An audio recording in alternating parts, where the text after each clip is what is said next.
Idan ba mai assignment din nan mun kai da wuri ba billahi lazimi shiga uku.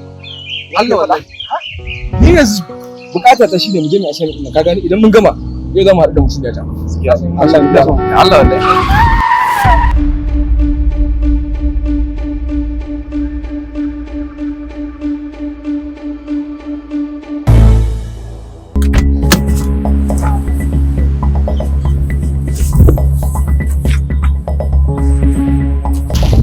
ke wace irin mahaukaciya ce da za shi shigo mutane kan hanya ana tuki so yake in bige ki za ta mun sirtin kamar ya yake tambaya kamar ya kin shigo hanya babu duba kamar makauniya saura kiris in bige ki kina tambaya ta kamar ya malam kai fa ka ne muka cutar da ni sannan kuma ka fito kana yi mun fada ni nake nema cutar da rayuwarki kin shigo hanya babu duba kamar makauniya kina ce min ni nake nema cutar da rayuwarki ko kai ka sani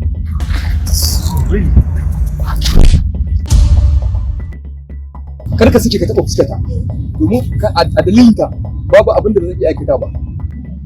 Ni kake dakatarwa? Ka san wane ne ni? Ware kuwa, na sani. To wane ne ni? Banza shashasha sakarai. Shi ne kai. To ina so ka sani. Yau za ka yi nadamar da baka taɓa yin irin ta a duniya ba. Dan ce ke.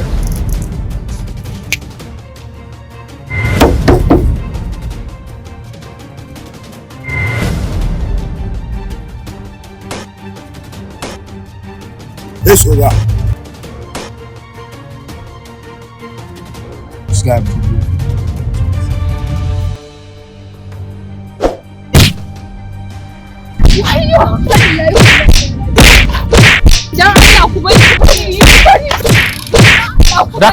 Ku dakata. Bari an baki assignment. Ki je ki zagaya. Kaffa ɗin makarantar nan. Ki tambaya. Wane ne Ridwan?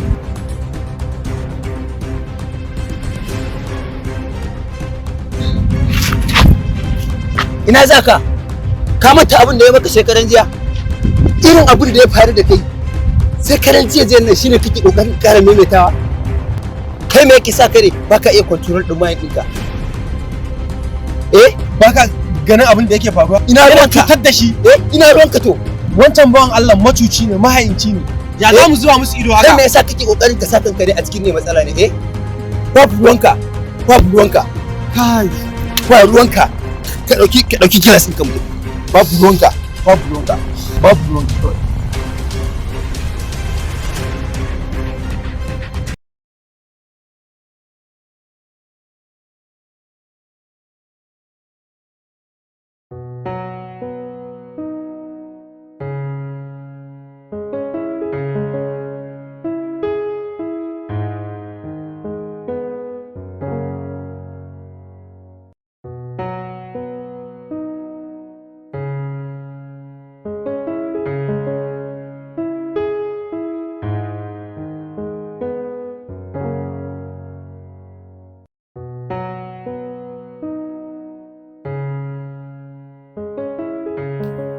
Fa'iza, Ridwan tamkar annoba ne a cikin makarantar nan, saboda ba shi da kirki, baya ganin kowa da kima. Kasancewarsa ɗan manya ne, saboda ya samu ɗaurin gindi daga sama. Fa'iza, me ya haɗa ki da wannan mugun mutumin wanda ko a hanya bana fatan mu game da shi? Wallahi, sai na nuna mishi kuskure. Kar ki so ma Fa'iza. Saboda me? Saboda ba za ki taɓa cin riba ba. Me yasa? Domin kuwa ba a ta faɗa da aljani a tashin lafiya. Ya taɓa min inda ba zan iya jurewa ba. Ban gane ba Fa'iza. Duk wanda ya taɓa Samir, wallahi sai inda karfi na ya kare. Kuma ba san hakura ba. Wallahi sai na ɗaukansa. Baki da hankali. Wallahi baki da hankali. Kuma na san ba a cin hayyacin kike wannan furcin ba. Saboda na taɓa ɗan baiwa? Fa'iza, a matsayina na ƙawarki kuma wadda take ƙaunarki, ba zan taɓa iya zuba ido in ga abin da zai je ya halakar min da ki ba. Kuna da matsala. Tsoron shi da kuke ji shine babbar matsalar ku. Ban gane ba. Za a ci galaba ne akan shi idan har aka samu wanda ya nuna mai zarra, ya nuna masa cewa bai kai ba. Shine kadai za a iya samun matsala a kore shi daga duniyar makarantar nan. Ta yaya hakan za ta faru? Ki zuba ido ki sha kallo.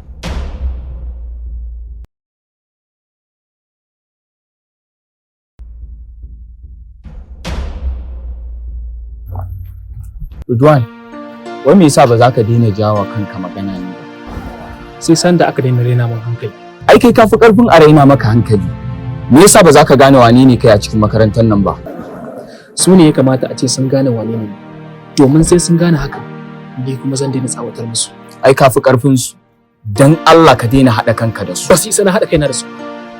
Ba su isa ba. Saboda ni din ba sa'an su bane. Abinda ake faɗa maka kenan. Kana turjewa. Umar, wace ce ita din? Ka manta da ita. Ba zai yi ba. Saboda me? Ya kamata na san wace ce ita kafin na san irin matakin da zan ɗauka akan ta. Ba kowa bace. To ta zama kowa. Domin kuwa ta taɓa wanda yake a matsayin kowa din. Yanzu dai me kake nufi? So nake a nemo mu bayananta. Ka cika gaddama wallahi. Na yadda. Ka bar komai ya wuce. Sai wuce ne kawai in har na koya mata hankali. Shikenan tunda ba a isa a gaya maka ka ji ba. Kai da ka san doka? Me za ka ke wani ɗaga hankalinka? Umar, ka zuba ido, sha mamaki.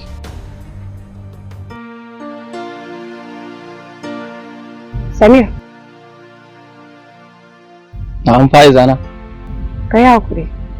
Me yasa yake bani hakuri? Saboda ya kamata na baka hakuri. Ai baki laifin komai ba. Na yi laifi. A dalili na ka sha duka a hannun wancan azzalumin. Kar ki damu, so ya saba da haka. Wannan ya riga ya wuce. A kanki na shirya fuskantar duk wani kalubale da zai iya tunkara ta.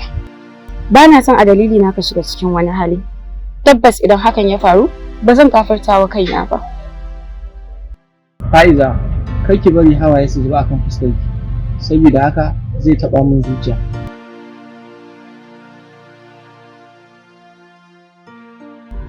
Ina son ki fiye da so. Ina ƙaunar ki fiye da ƙauna. Ina tausayin ki fiye da tsammani. Fa'iza, dan Allah. A'a Samir, kada ka roke ni akan abin da ya riga ya zama naka. Kada ka min magiya akan abin da kake da iko da shi. Rayuwata duka taka ce. Zuciyata duka taka ce. Fara'a da walwala duka suna yiwuwa ne a ta dalilinka. Shi kanshi numfashi yana harbawa ne tare da sunanka da kuma soyayyarka. Zan so ka iyakar rayuwata. Zan tarere ka iyakar iyawata. Zan hidimta maka a gaban idonka da kuma bayan idonka. Ina so na amsa sunan masoyiyarka a duk faɗin duniyar nan. Samir, wallahi ina son ka.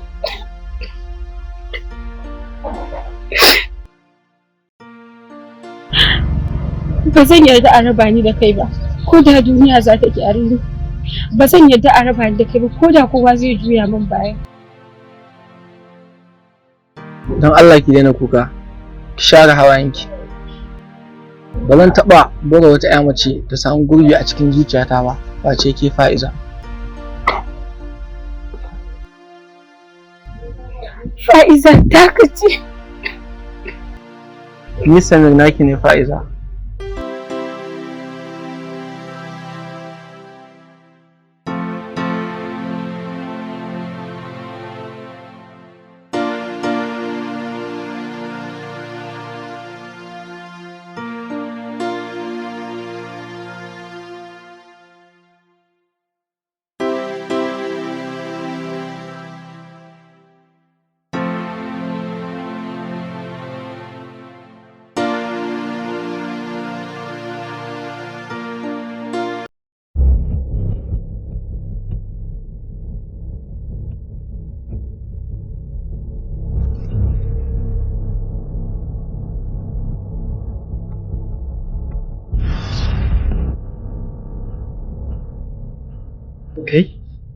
Kai!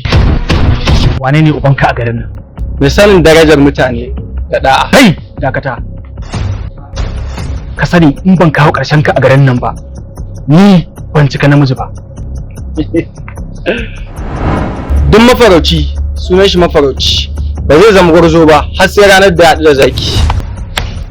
Na ci alwashin kare darajar Fa'iza a ko'ina. Saboda haka ka sani a shirye nake da fassar da rayuwata domin ta. Lalle ka burge ni. To amma ka sani manya waɗanda suka amsa sunansu a soyayya na ladabtar da su, balle ƙananan ƙwari kamar ku. Ka sani ba a masoyi ƙarami. Duk masoyi sunan shi masoyi wanda zai iya ba da rayuwarsa a dalilin abar da yake ƙauna.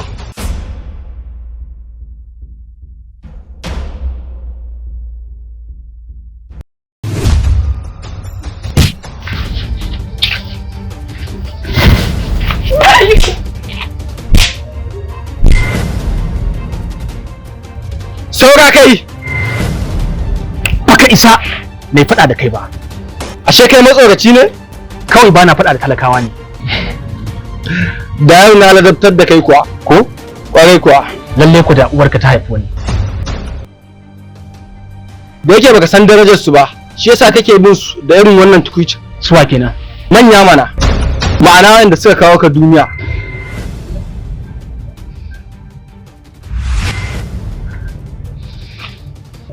Bismillah! Bana so ne kawai na ajiye ma tarihi. Bayan wanda ka ajiye sauran, ko dai baka so in ajiye maka tarihi.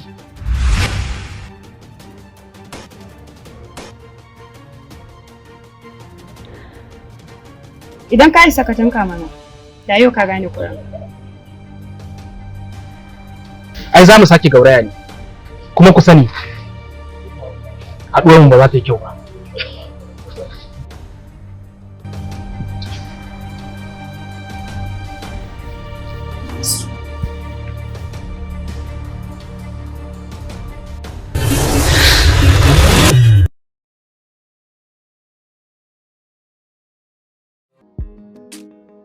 Mutumin ai haƙuri fa na san mun ɓata ma lokaci kana ta jiran mu.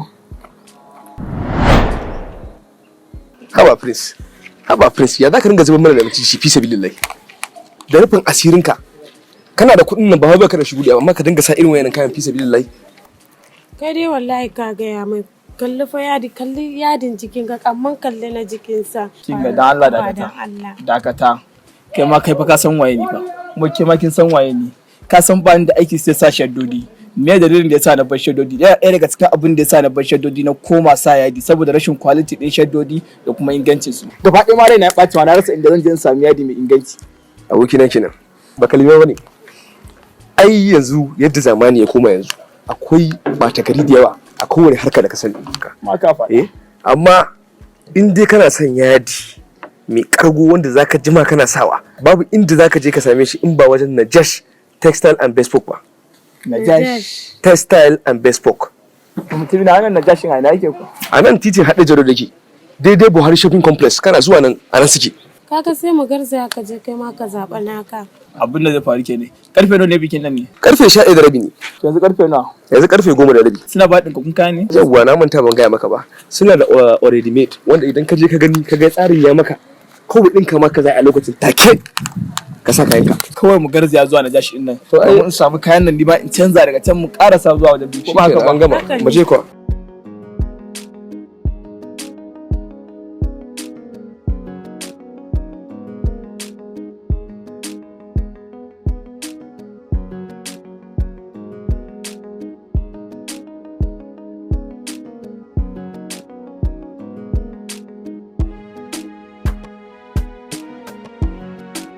kai mutumi na wannan ai sai a ce kai ne angon.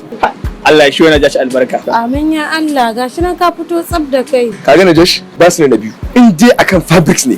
Sai ka ce kai ne angon. Ai karfa aje wajen bikin nan ma kuma a dauka ni ne angon a canza a bani amarya kuma a bikin. Da kwanata da garin nan da wuta. Mai da wukar kaga yanzu lokacin daura auren nan ya kusa. Kaga minti 20 yanzu gari mu da Allah mu yi mu karasa.